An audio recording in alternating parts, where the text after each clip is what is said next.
Aujourd'hui, eh ben là, le problème qui est posé, c'est l'évasion fiscale et la fraude fiscale. Contester ça et comment ça peut changer, comment on peut empêcher ça.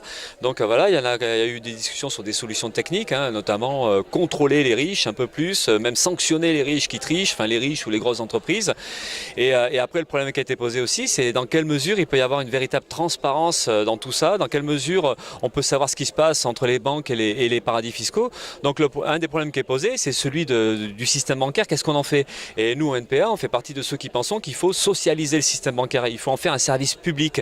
C'est-à-dire, en fait, enlever les moyens de nuire aux capitalistes, alors enlever cet outil-là et le mettre à la disposition de la population, donc le mettre sous contrôle des salariés de la population. Pour nous, c'est central. Et c'est évidemment un moyen d'arriver à imposer réellement à la fois la transparence et puis un minimum de démocratie. C'est-à-dire, en fait, ouais, qu'on ait une économie qui se soucie de répondre aux besoins des gens et qui se soucie de respecter la planète. Ça, c'est une chose. Mais après, c'est vrai qu'au bout du compte, et ça, c'est ce que nous, on dit au NPA, c'est que en fait, si on veut vraiment empêcher les riches de tricher, de voler de l'argent, et la fraude, c'est juste un aspect du vol, hein, du détournement, parce qu'en réalité, à travers l'exploitation au travail, à travers les cadeaux fiscaux divers et variés, à travers les exonérations de cotisations sociales, enfin à travers tout, en fait, eh bien, ils détournent l'argent public et ils le mettent dans des poches d'une poignée d'une minorité. Donc nous, le problème qui est posé, c'est comment on empêche tout ça. Et c'est pour ça qu'on discute de la force, d'une force sociale. On pense que la population, elle doit s'organiser, elle doit se battre, alors que ce soit les militants associatifs, des militants syndicalistes ou des militants de la gauche politique évidemment, mais même des gens non organisés. C'est comment on arrive à faire en sorte que dans la rue il se passe quelque chose, on se bat, on relève la tête et on se bat contre ce système-là, parce qu'en fait le problème du pouvoir, il est pas, pour nous c'est pas juste changer de président, parce que là on s'est fait avoir quand même un paquet de fois, on voit bien que même gauche, droite, eh bien, finalement au bout du compte on a la même politique. Donc la question du pouvoir en réalité c'est la question d'un pouvoir collectif, c'est comment la population elle prend la main sur ça, comment elle contrôle l'économie et comment elle contrôle la société. Et ça passe par des combats sociaux, par des luttes, par s'organiser et imposer par en bas une véritable démocratie directe, une véritable structure politique et économique qui permette justement à répondre aux besoins urgents de la population. Donc c'est pour ça qu'on parle de force d'un combat social, et c'est vrai que pour nous la solution elle est là. Sinon après, si on discute comme on l'entend des fois, ben oui on pourrait faire ceci, on pourrait modifier un peu ça, ouais mais qui va modifier ça? Nous la population on voit bien que dès qu'on râle, dès qu'on proteste ou dès qu'on dénonce quelque chose, ou on nous envoie les flics, ou on nous envoie la justice, et puis aujourd'hui eh ben, c'est John Palès qui est menacé de prison, hein, c'est Antoine Deltour qui est menacé lui aussi de prison et de grosses amendes, et puis ou alors ce sont des salariés comme à Goodyear ou Air France qui sont menacés de prison. Enfin voilà, donc dès qu'un petit se bat, dès que quelqu'un de notre camp social se bat, quel que soit le sujet, eh bien on est sous la menace. Donc il y a urgence pour inverser tout ça, et ça pose donc le problème, ouais, d'une société qui soit contrôlée par la population, et donc ça veut dire se débarrasser, ouais, aujourd'hui du fait que ce sont les riches qui possèdent et que ce sont les amis des riches qui dirigent l'État aujourd'hui.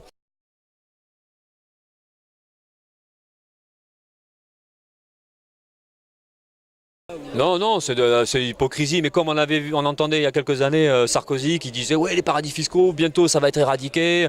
Là aujourd'hui on a tout un discours, effectivement, oui c'est vrai quand même, c'est scandaleux, vous allez voir, on va faire ceci, cela, puis en réalité non seulement c'est là où il y a de l'hypocrisie, c'est qu'ils font rien, mais en plus ils donnent les moyens aux plus riches de frauder encore plus, parce qu'en fait par exemple il y a de moins en moins de contrôles dans les services financiers, et les contrôles ils se font plus sur le chômeur, hein, à savoir si il touche pas trop d'indemnités, mais rarement et quasiment, donc jamais, hein, sur les plus riches, tout ça. Et il n'y a pas de sanctions, hein, on l'a vu récemment avec Cahuzac, bon, la prison ferme, ok, mais on va voir jusqu'où ça va aller, il n'y a quand même quasiment aucune chance que ça se finisse par la prison ferme. On a vu Christine Lagarde, hein, comment finalement au bout du compte, après avoir donné 400 millions d'euros à Tapi, hein, dans un arbitrage truqué, elle nous explique que finalement c'est que de la négligence et qu'elle n'a rien du tout. Bon, on voit comment ça se passe.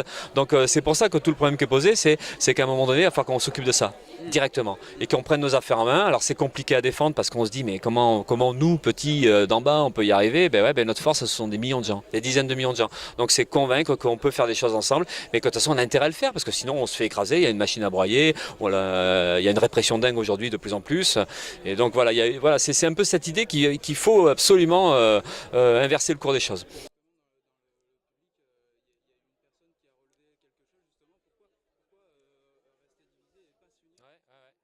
Ben oui, c'est un problème aussi qui est posé, mais alors la question de l'unité, c'est aussi discutons de tout ce qu'on peut partager, de tout ce qu'on ne partage pas.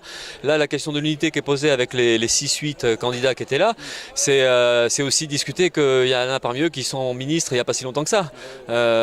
Donc, qui a cautionné une politique d'un gouvernement qui, lui, est complice de la fraude fiscale.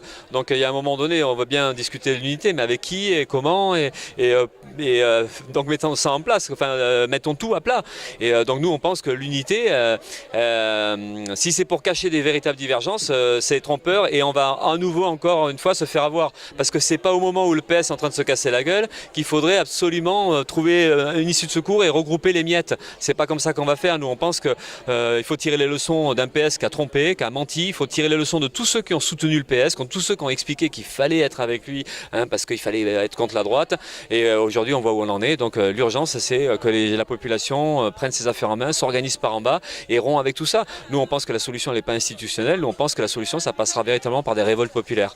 Voilà, des révoltes populaires qui organisent, qui affichent des revendications politiques qui sont celles d'organiser une autre société.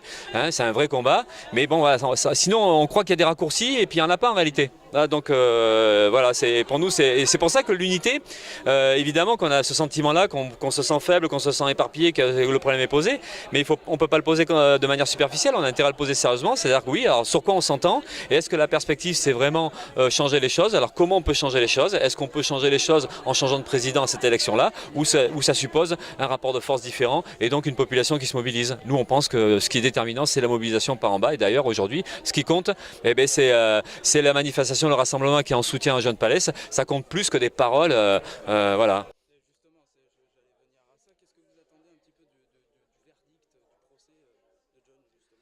Le verdict a de quoi s'inquiéter aujourd'hui vu l'état du rapport de force, mais justement c'est pour ça qu'il faut se rassembler, c'est pour ça que la bataille doit s'amplifier, parce qu'on sait que c'est l'opinion publique et toute une bataille par en bas qui peut influencer les choses. Donc là on est sur des batailles défensives, c'est-à-dire que en fait plus il y a de mobilisation, plus il y a de la force par en bas, ça peut aider à ce que des décisions judiciaires qui soient bonnes. Mais derrière cette question-là, de toute façon c'est que le combat il ne fait que commencer, parce qu'il ne s'agit pas juste de se défendre, il va falloir passer à l'offensive, et si on veut vraiment stopper à la fois la fraude fiscale et à la fois les sanctions contre ceux qui dénoncent la fraude fiscale. Donc voilà, c'est ça qu'on essaie de faire mesurer, c'est que c'est un véritable combat, mais ça passe déjà aujourd'hui par du soutien et montrer qu'il n'est pas tout seul et qu'Antoine Deltour comme John Palès, il y a des associations, il y a des militants politiques autour et voilà, ça compte et en tout cas on est là, quoi. Et même après, bien sûr.